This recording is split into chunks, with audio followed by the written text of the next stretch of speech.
Today, we're looking into what happens if jokes go too far. Is it within the power of the government to censor a rude or offensive joke? This question was recently heard by the Supreme Court of Canada in the case of Ward and the Quebec Human Rights Commission. Between 2010 and 2013, the famous Quebec comedian Mike Ward told a series of jokes about a young disabled boy in Quebec named Jeremy Gabriel. Young Mr. Gabriel had become somewhat famous himself for singing and for the story of his challenges with disability. He has Treacher-Collins syndrome, which causes facial abnormalities and requires him to use a bone-implanted hearing aid. Ward's jokes were undoubtedly cruel, and there was no question that they harmed young Mr. Gabriel, who was relentlessly bullied at school to the point where he became suicidal. Mr. Gabriel and his mother complained to the Quebec Human Rights Commission, and in 2016, Mr. Ward was fined $37,000 for violating the dignity of Mr. Gabriel. The Supreme Court is now considering whether the Quebec government can impose fines like this for jokes that go too far, or whether this is an unjustified limit on freedom of expression.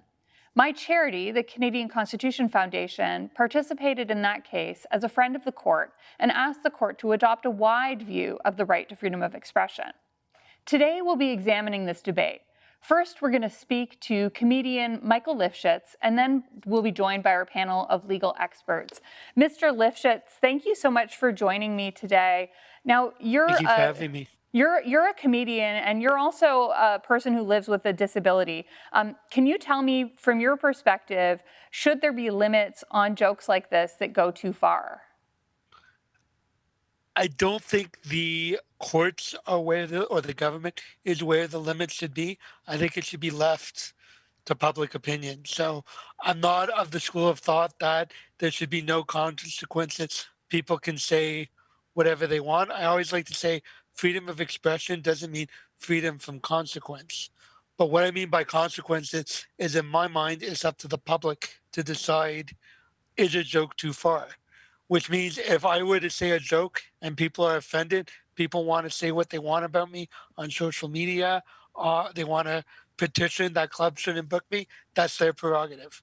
And I have to live with that as a result of the joke I told.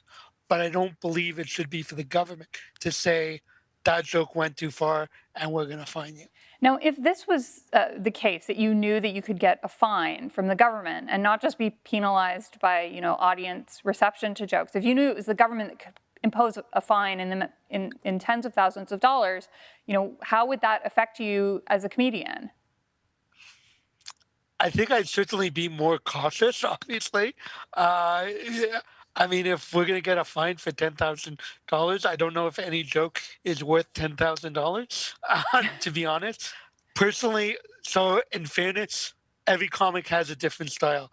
I tend, I have a compulsive need to be loved, so I tend not to be that edgy.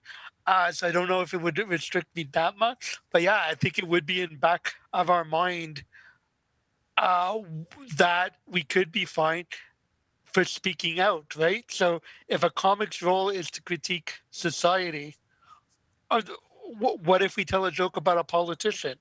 Are we going to be fined? Like, where is that line of what is in good taste, what's in bad taste, right? Who decides that? And as a person who lives with a disability, what that was kind of what these jokes were about. They were about disability, and how do you view that as a part of that community? How do you view those jokes as part of that community as well? So I'm going to preface my comments because I find people tend to say black and white. I 100% sympathize with Mr. Gabriel, Absolutely. and absolutely he should not be bullied. But to me, it's interesting. So in the case, the courts, I believe, ruled that he wasn't being, Mr. Gabriel wasn't being treated equally. If Mr. Ward is known for doing jokes that are edgy and making fun of different groups, in reality, he's actually being equal to Mr. Gabriel by treating him like everybody else.